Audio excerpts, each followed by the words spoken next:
Hey everybody, welcome to Baffling Cyclops. I'm David. Hey, I'm Pepper. And we are here together. Yay! And one of the things I wanted to mention this week, I don't know if you had anything you wanted to mention, is I got a copy of Philip Treese's new book. It's amazing. Yeah, called Magic Papers, Conjuring Ephemera from 1890 to 1960. Uh-huh. And I love it. Yeah, it's pretty cool. I know. I've seen his blog posts and read about his collection before, and it's really nice to see bits and pieces of his collection in this, so well displayed in this book. And it's basically just beautiful pictures of pieces of paper that otherwise might not get collected into a book. And it sets off that little trigger in my brain that makes me want everything in the book. Right. I was thinking it would be if you had the original, or even if you used the imagery in the book because it's printed on a really nice paper and did like a gallery wall. Yeah, it would be amazing. super cool. It would be amazing. But I'll post some pictures from the book in our newsletter. Perfect. Just so people can see it. But that's what made me most excited this week. Yeah. I was also going to mention one of my personal nightmares happened in real life to somebody this week. What? Yeah. What happened? What happened? What happened? In New York, someone was just standing on the sidewalk waiting for the bus. Yeah. And the sidewalk broke away underneath their feet, and they slipped through the sidewalk into a concrete room full of rats. And no yes, way. broke an arm and a leg. Laying on the floor with rats crawling all over him was Leonard Shoulders. That was his name. Oh my gosh, is this real or is it a Halloween? No, this is real. And Ew. and they told him to shout to get the rats away from him. Yeah. But he wouldn't because he didn't want to open his mouth because he was afraid one of the rats would go in his mouth. That's so disgusting. Oh my gosh. Oh, poor Leonard, man. I know. I felt so bad for Leonard because literally that's a nightmare that I've had before. I think from reading so much Edgar Allan Poe as a kid. Because he has that he has that cask of Amontillado where he like puts the person inside, the person gets trapped in the wall. But what about I think it was Ratcatcher from that actor from Back to the Future. Crispin Glover. Yeah. Oh yeah. He wrote a book about rats. Yeah. Or he played a rat in a movie. Crispin or Glover. Yeah. Crispin Hellion Glover. Crispin Hellion Glover.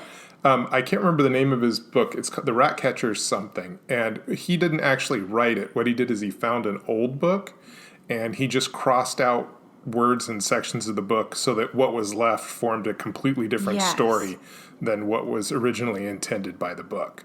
That book is so cool. Do we have a copy? I know I got a copy for a friend, but... Yeah, we have a copy downstairs. Cool. And that also brings to mind one of my favorite old movies, which is Willard. Ben. Oh, yeah. Willard is the good one. Ben is the sequel with the Michael Jackson song. That song is so good, though. But Willard is the one about the lonely kid that befriends all the rats. Yeah. And Ben being the head rat. But Willard was the guy. And then when they remade Willard... Crispin Hellion Glover played Willard. That's a full circle moment. Well, I'm so sorry that's one of your worst nightmares. I don't think I knew that. Well, it was just one of those times when you're just standing somewhere, and I think it's because I'm big, and I've had things like that happen before where I'm just sitting on sidewalk parts. Well, I'm sitting on a lawn chair and it just breaks out from under me, or I lean back in a chair and the back cracks off. That's happened multiple times. And it just, when I move, like things tend to break. So I do have a fear that I would just be like standing somewhere that I would just fall through the floor and then to fall into a room full of rats. Oh my God. I wonder what they were doing, if they were playing poker or plotting, plotting their takeover of the world. I was imagining like Leonard Shoulders calling in to work Because I was imagining, because, when you manage people, like, you get all kinds of strange calls telling you do. what's going on. And I Yeah. was just imagining, hey, I'm not going to make it into work today. And, this person would say, like, why? Right? Yeah, And then you're not allowed to ask that anymore, but yes. Yeah, I mean, you would just, Yeah. let's pretend. Are you okay? Yeah, you okay? And he would say, well, I was waiting for the bus and I fell through the sidewalk. It collapsed under my feet. There's video footage of it that you can watch in the news, me falling through the sidewalk. And then you'd be like, what would you say? Oh my goodness. And then I'd say, and then when I fell, I broke my arm and my leg. Poor Leonard. Poor Leonard. And then rats crawled all over me for the half an hour it took for the police and firemen to get there and take me to the hospital. The only good part of all of this is sidewalk was across the street from the hospital. Well, so they didn't have to take him very far. That, and it happened during the day, because if it had happened at night when nobody else was around... Oh, he would have just stayed there. The rats maybe would have had a Leonard snack. Poor Leonard Shoulders. He's got a great name, though, I have to say. I know. That's one of the reasons I wanted to use it, because I was like, poor Leonard Shoulders. And but there's actually footage of him falling through the sidewalk because there's a security camera. Yeah. Oh, and my goodness. The city shut the building down because... Of the rats? Well, no, because they were supposed to maintain the whatever room that was under the sidewalk. It's called the rat room, David Wall. The rat room. Yeah, well, I mean, every building has a rat room, right? Yeah. So they're ratacombs of the building. They were supposed to maintain it, and they didn't. And so the city's shutting it down until they do an inspection of the entire building. But I wouldn't feel safe in that building anyway. Of course not. No. You'd be like, oh, I went into the basement, it's full of rats. Gross. Well, I did have something... this week to kind of, I have some corrections. Okay. So the first thing I want to say is I love doing the podcast with you because, I have so many siblings, and right now I know of 3 siblings, 3 of my sisters that listen, Carrie, Sarah, and Betsy. Mm-hmm. And I think I've mentioned them all, but when you have siblings listening, they help with corrections. Yes. And we did have an error last week. Yes. And I think it's important to say that my mother really knew her wieners in Toledo, yes. Ohio. She did not like Tony Pacos. No. Tony Pacos. If you're from Toledo, you kind of do the A thing, but it's Tony Pacos. I thought it was Tony Pacos. I didn't like it either, but my mom really didn't. The photo and the place that has all the taxidermy, as well as the can of vintage hot dog sauce, is from Rudy's Hot Dogs. Which I put in our newsletter. Yes, you did, but I wanted to do that correction for all my siblings out there. Yes. And I also have to say that, we are not experts in the topics we speak of. And there are and memories from when I was like 8 years old might not be 100% accurate. But, it is what it is. And thanks for listening. Correction corner. I did this week want to talk a little about algorithms. Oh, I don't know. Is this what you're springing on me? This is what I'm springing on. Okay, good. I have no idea at this topic. So there's been a lot of talk about algorithms because Facebook and others, Twitter especially, are feeding people specific news stories. And I am from Generation X. And you are? I have always looked at algorithms as the enemy. Okay. Where I would try and defeat them and outsmart them and say, screw you if it tried to suggest something. Maybe I'd even dislike what it suggested just because. In spite. To spite the algorithm. Spite. Okay. And I will say also that what algorithms are good at is they give you more of what you already like. Sure. So if you like to watch baking videos, they give you more baking videos. But it doesn't really broaden your horizons, does it? No, it doesn't. And Okay. and when it does gradually drift in one direction, it's usually bad. Because like my personal YouTube that I watch stuff on, it's constantly trying to get me to drift to the right. It constantly is showing me like Joe Rogan videos, and then all of a sudden I'm in this weird world where women are bad and all of this crazy stuff. Yeah, That's interesting because mine kind of drift me towards like Carrie Dayton try-on videos. Right. And Claire Saffett baking stuff and like lots of Food 52 videos and things that I love. Yeah, and I think it's because I watch stand-up videos. Oh, that's exactly why. And so it constantly is pushing me towards the Alex Jones, Joe Rogan, crazy person side of stuff. And all of the... In your opinion. Well, opinion. And all the advertising I've had for the last 2 weeks are videos for Trump telling me I'm going to get canceled, or the Epoch Times telling me that China's bad, the Falun Gong newspaper telling me Is China's that because you watch Mikey Chen videos? I don't know. I don't know.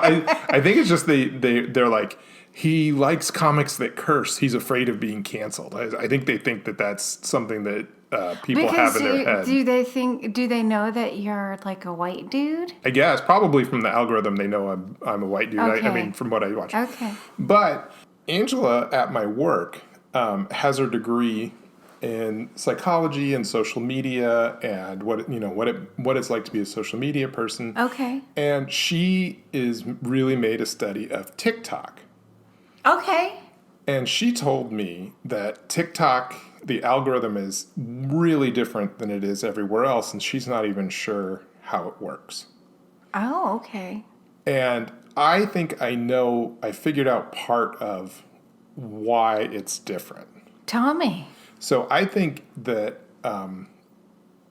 on TikTok, people watch videos for two reasons. For the intentional reason, where, for example, if somebody is making a recipe, they watch it because they like to watch recipe videos. But there's also this level of unintentional reasons, where you watch it because you think the person's weird or you want to see what's going on in their house behind them while you're watching it. Okay. Rather than the actual thing.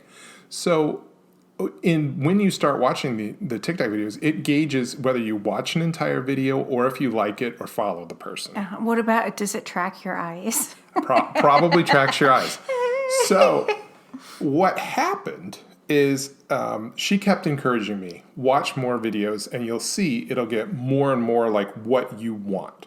So I was like, okay. Like Tyler Gaka? That's where I'm leading. Okay. So I did, and it stopped showing me people lip syncing songs. Yeah. It stopped showing me, the teenage girls doing dances, crazy dances, and all the crazy stuff. I like is so boring. I have no idea because I don't Yeah. have TikTok, but that's in my head. I'm like, oh, it's just like a bunch of teenagers doing silly stuff. Right. So a couple weeks after she told me that, I was like, well, I'll spend like 5 minutes a day. On TikTok just to give it a chance. As a puzzle to and a puzzle. crack the code. I love the puzzle. Yeah. So I was like, okay, so I'm going to follow. So I followed a few older guys. Like I think I followed Bill Nye and Snoop, and just to kind of round it out to give it an idea what more I was interested in than I like Bill Nye and Snoop Dogg. I mean, just to say, awesome. like, I didn't know who else was on TikTok because I Googled older people on TikTok to see who had a thing, and I didn't want to follow The Rock or Will Smith. Yeah. So I was Although like, I do love The Rock. Yeah. Because we saw him in WrestleMania. So yes, we did. So I spent some time and watched some videos, liked some videos, and it really changed and started to become more of what I was interested in. Okay. And in a way that YouTube, Instagram, Facebook, and Twitter never have before. Okay. Where it was crazy, where it would be stuff that I can't believe that it knew why. It's much more specific and very not specific in a broad way, but just very like uniquely specific. Well, I think somehow it picks up on the unintentional reasons that you watch something, not just the intentional reasons. Okay. So that's my guess, is Yeah. if you watch all the way through something, it says this fits none of his profile. But there must be a reason that he watched it all the way through. And so then it starts comparing what you watch all the way through and guides you down a path towards this unintentional reason that you watch it. So this guy appears one day on there. On your TikTok. On my Is TikTok, it a feed? Yeah, on my TikTok feed. And he starts talking. And I'm like, this sounds like something Pepper maybe have even said to me at some point. Where he was talking about whether or not he should drink water or Gatorade. And he was having a conversation with himself about how he needed electrolytes. And there was like a lot of complicated talk about how plain water didn't taste good and he was glowing with electrolytes. Yeah. And I was like, man, I'm sure Pepper, some form of this, it would be like if someone took your words and just jumbled them up in a shaker and then poured them back out because they weren't the same thing, but they were all your stuff. And I was like, oh, that's interesting. So I liked the video. And over time, more of his videos started popping up. And I was like, man, does this guy sound like Pepper? It's crazy. I mean, he was talking about Claire from Bon Appetit. Yeah. And he was talking about like what do you like to wear and what do you like to watch. Yeah. And I'm like, he was doing like soap eyebrows. And, yeah. And but also very, very specific stuff. That's kind of like more broad, but really like honing in on very specific the things. thing that got me is just, I was like, this person reminds me of Pepper so much. Yeah. That was the weird thing to me. And I was showing him. Thank you. Because he's showing awesome. But I was showing him to you. Yeah. And his name is Ghost Honey on TikTok. And I was showing him to you. And you were not that into him at first. You were just like, yeah, he's fine. And I'm like, you don't think it sounds like you? And you were like, not really. And I was like, okay. And then I kept showing him to you like over and over again because I'd find another one. And I'm like, surely she's... No, it took like maybe the second one for me to... Yeah. Because I liked him after the first one. It was the water one. And I thought he was charming too. And he's funny. It's kind of smart. Yeah. And then like maybe the second one or the third one, I was like... This is really weird. Really odd. Like really odd. And so I would show you one a day for a while because he kept showing up in my feed as it got more and more to know. And I kept watching his videos going, this is so strange. And then in one of the videos, he said he went to art school. And I did not show you that one. And we were out driving. And we went to Central Market to get some fresh tortillas. Yum. And we were out driving, and I said, well, he went to art school.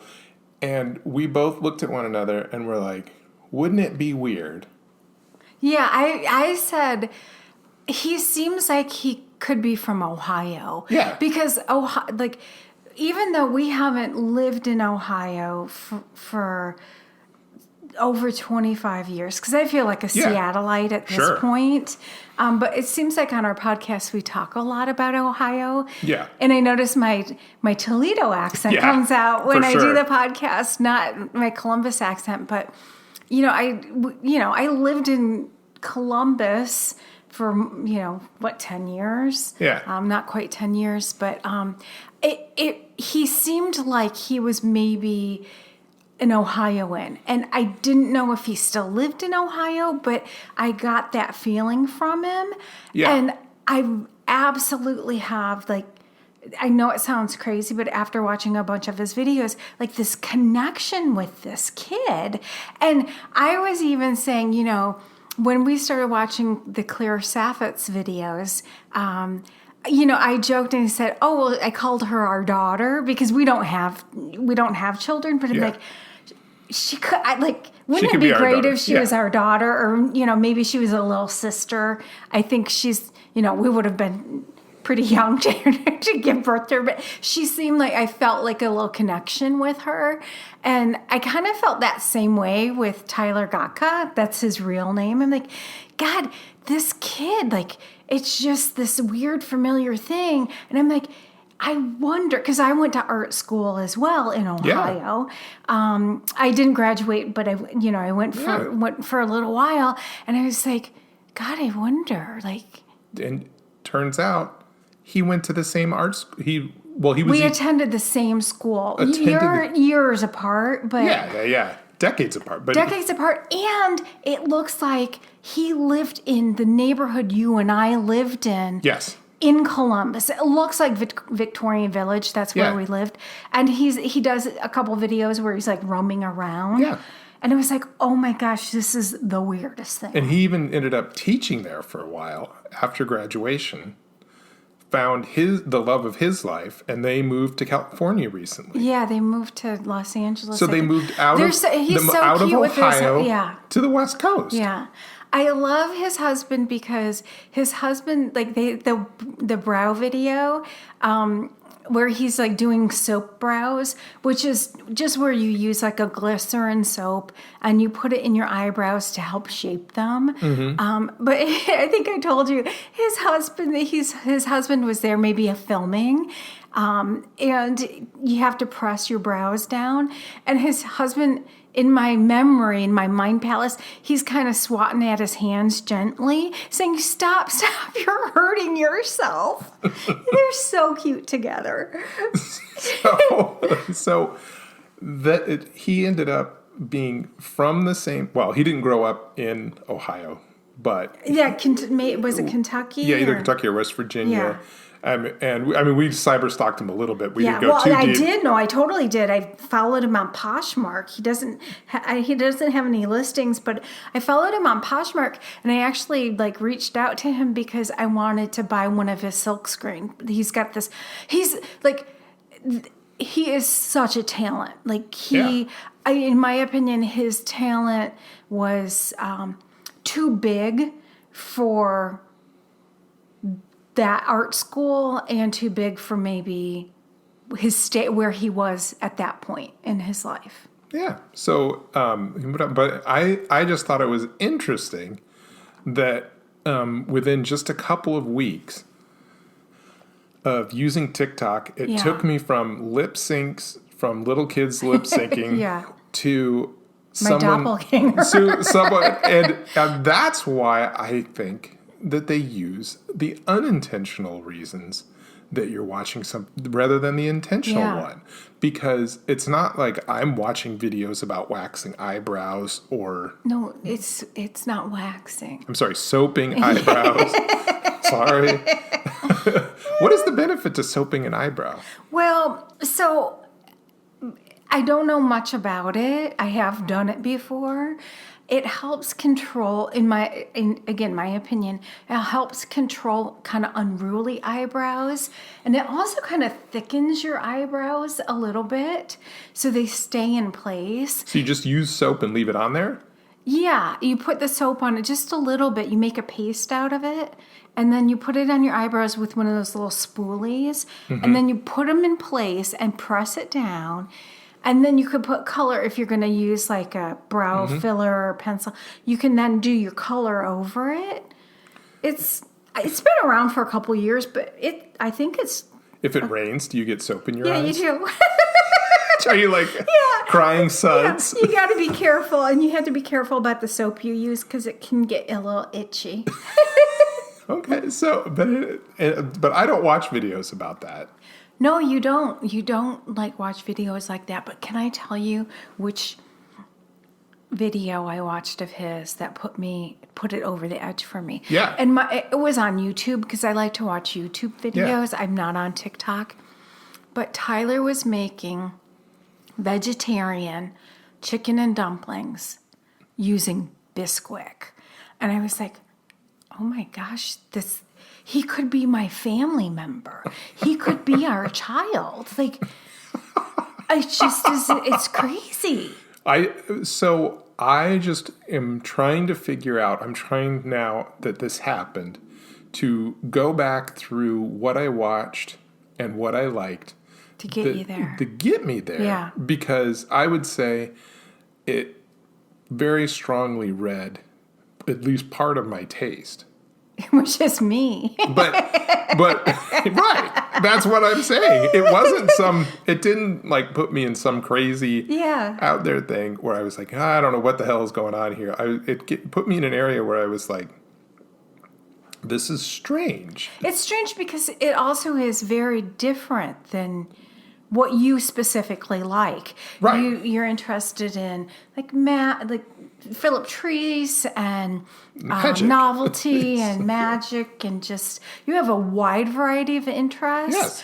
But he would not be somebody that would even be like 7 steps away from you. Right. It is fascinating. Yeah, I'm of the opinion that there is some unintentional thing that I watched for a reason that wasn't because I was enjoying what the topic was, but I was enjoying for some other reason. Yeah, it's weird. And it drew me in that direction. And then it took a few of those videos and joined them together and said, we think you're going to like this guy. Yeah. And that was just crazy to me because it's kind of the uncanny valley of liking something because it's good and they're right. Yeah. But it's also weird enough that it was unexpected. It's so obscure. It's so obscure and it's so close, but it's not. Yes. That it freaked me out a little bit. It is freaky. Well, it makes, I used to put a little piece of tape over the camera. Right. Like, I don't want to be paranoid, but sometimes I wonder, it's like, are they like controlling us? Do they have ways to like get information from us that we're very unaware of? Yeah, it's like they're not only looking at what we like, but what we secretly like. But anyway, that was my thought about TikTok. Do you secretly like me? I overtly and secretly like you. But I think like you too. I think whenever you're in a relationship with someone, there are things that you like about them that aren't overt things. Yeah. Like, you just like someone's sense of humor. You like their vocabulary. Sure. Because we've talked before about how we both kind of have an old-fashioned vocabulary. Like, yours is older than mine, but we have an old-fashioned vocabulary. Yeah. Well, mine is older. I have references from the 1800s because all of my grandparents were born in the 1800s. For sure. But I'm just saying, so there are things that aren't quantifiable where you would say like, oh, I like this person because of this. Yeah. But they are a part of why you like them. But you would never list it on a list if you were writing it out. You wouldn't even think of it. You don't even think of it. So it was like it took 4 or 5 qualities of yours that I like and picked this guy out and said, well, he has some of these similar qualities that you like too, but it's really hard to explain. Yeah. Because I don't know, other than the few things that I've mentioned here, how I would be able to connect it for someone else. Because I don't even think it connected for you right away. So, well, it didn't from the first one. I was like, oh, wow. Well, because it was also kind of a broad thing. And, many people talk about drinking plenty of water and electrolytes and like the Gatorade thing. The thing that resonated with me with that first one was that he was having a conversation with himself about it. Yeah. Which kind of felt like it was in my brain. Right. But it also was such a broad topic that it was like, oh, I bet other people have that same conversation. Yes. And I thought, oh, this kid, because he's not a kid, he's in his 20s, but to us, I'm he's like, a kid. This guy is like so charming and he's funny and he's smart. Yeah. Which I appreciate all of those things, but I didn't really identify initially. And then like after watching, and I've watched some on my own too, it's eerie how much I identify with this young man. How many odd parallels there are between your life and his life. Of course, it's crazy. We went to Columbus College of Art and Design. That's insane. And for me to pick him out from a random group of videos and track it back down is amazing. It is. So my thing now is algorithms. Algorithms, and if you want to try TikTok, if you haven't tried it yet, beware. Yeah, be careful. Because it knows what you like, and it knows what you secretly like. It's reading your minds. Bye. Bye. Don't forget to subscribe to this podcast. And to read our show notes, sign up for our newsletter at bafflingcyclops.com.